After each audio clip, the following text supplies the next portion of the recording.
ഇപ്പൊ ഞാൻ കണ്ടിട്ടുള്ള ഒരു കഥ പറയാം. പണ്ട് എന്റെ കൂടെ ഒരു കുട്ടി പഠിച്ചിരുന്നു, ഒരു പെൺകുട്ടി, എന്റെ ഒരു ബെസ്റ്റ് ഫ്രണ്ട്. അപ്പൊ ആ പെൺകുട്ടി ആ കുട്ടിയുടെ ഒരു ഫ്രണ്ടിനെ കുറിച്ച് എപ്പോഴും പറയായിരുന്നു. ആ ഫ്രണ്ടിന്റെ പേര് സിദ്ധാർത്ഥ് എന്നായിരുന്നു. സിദ്ധാർത്ഥ് ആ ആൺകുട്ടി ഇങ്ങനെ ബൈക്ക് സ്റ്റണ്ട് ഒക്കെ ചെയ്യുന്ന ഒരു കുട്ടി. അപ്പൊ ആ കുട്ടിക്ക് ഒരു ബൈക്ക് ആക്സിഡന്റ് ഉണ്ടായിട്ട് നട്ടലിന് ഇഞ്ചുറി പറ്റി, എന്നിട്ട് കിടപ്പിലായി. അപ്പൊ എന്റെ ഫ്രണ്ട് എപ്പോഴും, അവർ ബെസ്റ്റ് ഫ്രണ്ട്സ് ആയിരുന്നു, അപ്പൊ എപ്പോഴും എന്നോട് അതിന്റെ വിഷമം പറയും. സിദ്ധാർത്ഥ് എന്ത് നല്ല കുട്ടിയായിരുന്നു, അവൻ അങ്ങനെ പറ്റിപ്പോയി, അവൻ എങ്ങനെയാ അത് അതിജീവിക്കുക, അങ്ങനെയൊക്കെ. അന്ന് ഞാൻ ഈ സിദ്ധാർത്ഥിനെ കണ്ടിട്ടില്ല, ഒന്നും എനിക്ക് അറിയേയില്ല. പക്ഷെ ഞാനിത് എപ്പോഴും കേൾക്കും സിദ്ധാർത്ഥിനെ കുറിച്ച്. അപ്പൊ എന്റെ മനസ്സിൽ എപ്പോഴും അതിങ്ങനെ കിടക്കും. പിന്നെ അയ്യോ സിദ്ധാർത്ഥ് എഴുന്നേറ്റ് നടക്കുവോ, സിദ്ധാർത്ഥിന് അസുഖം മാറുമോ, എപ്പോഴൊക്കെ എന്റെ മനസ്സ് കിടക്കായിരുന്നു. അങ്ങനെ ഞങ്ങൾ രണ്ടുപേരും കോഴ്സ് കഴിഞ്ഞപ്പോൾ പിരിഞ്ഞു പോയി.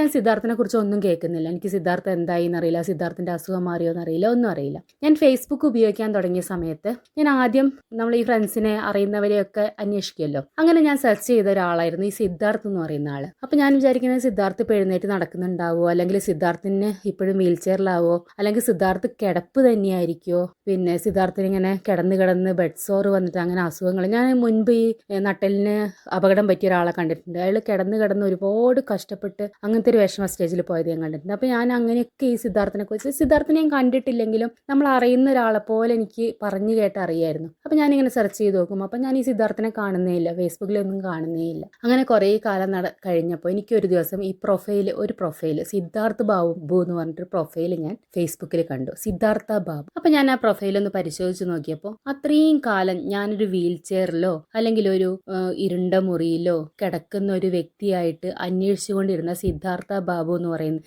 എന്ന് പറയുന്ന ആ വ്യക്തി, സിദ്ധാർത്ഥ ബാബു, അയാൾ ഒരു റൈഫിൾ ഷൂട്ടറാണ്. സാധാരണ റൈഫിൾ ഷൂട്ടറിൽ അന്താരാഷ്ട്ര റൈഫിൾ ഷൂട്ടറാണ് അദ്ദേഹം. ഒരുപാട് ഗെയിംസുകളിലൊക്കെ, ഏഷ്യൻ ഗെയിംസിൽ അതേപോലെ പാരാലിമ്പിക് ഗെയിംസിൽ ഒക്കെ പങ്കെടുത്തിട്ടുള്ള ഒരു പ്രശസ്തനായ അറിയപ്പെടുന്ന ഷൂട്ടറാണ്. ഞാൻ ഇത്രയും കാലം അന്വേഷിച്ചിരുന്ന സിദ്ധാർത്ഥ് എന്ന് പറയുന്ന ആള് ആ സിദ്ധാർത്ഥ ബാബു ആയിരുന്നു. ഞാൻ ഏതോ ഒരു ഇരുണ്ട മുറിയിൽ കിടക്കുന്നതായിട്ടോ, അല്ലെങ്കിൽ ആരും അത്ര ഒരു വീടിൻ്റെ ഉള്ളിൽ ഒറ്റപ്പെട്ട് പോയ ആളായിട്ടോ, അല്ലെങ്കിൽ വീൽ ചെയറിൽ ഇരിക്കുന്ന ആളായിട്ടോ ആയിരിക്കുമോ, അല്ലെങ്കിൽ മാറിയിരിക്കുമോ എന്നൊക്കെ ആകുലപ്പെട്ടിരുന്ന ഒരാള് അത്രയും ഒരു മോശം സ്റ്റേജിൽ നിന്ന് അത്രയും ഒരു കഷ്ടം ബുദ്ധിമുട്ടും ഒക്കെ അതിജീവിച്ചിട്ട് അത്ര ഉയർന്ന പൊസിഷനിൽ എത്തിയതായിട്ട് കണ്ടിട്ട് ഞാൻ സത്യത്തിൽ അത്ഭുതപ്പെട്ടു പോയി. എനിക്ക് എന്നോട് തന്നെ പുച്ഛം തോന്നി. കാരണം ഞാൻ വിക്കിപീഡിയയിൽ അന്വേഷിക്കേണ്ടിരുന്ന ഒരാളെ അത്രയും കാലം ഞാൻ വീൽ ചെയറിലായിരുന്നു അന്വേഷിച്ചുകൊണ്ടിരുന്നതെന്ന് ഓർത്തപ്പോൾ എനിക്ക് എന്നോട് തന്നെ വളരെ ഒരു പുച്ഛം തോന്നി. എല്ലാ ആളുകളും അങ്ങനെയാണ്. നമ്മൾ ഒരാളെ വയ്യാതെയാവുമ്പോൾ നമ്മൾ വിചാരിക്കുക, അയ്യോ ഇനി അയാളുടെ ശരിയാവുമോ,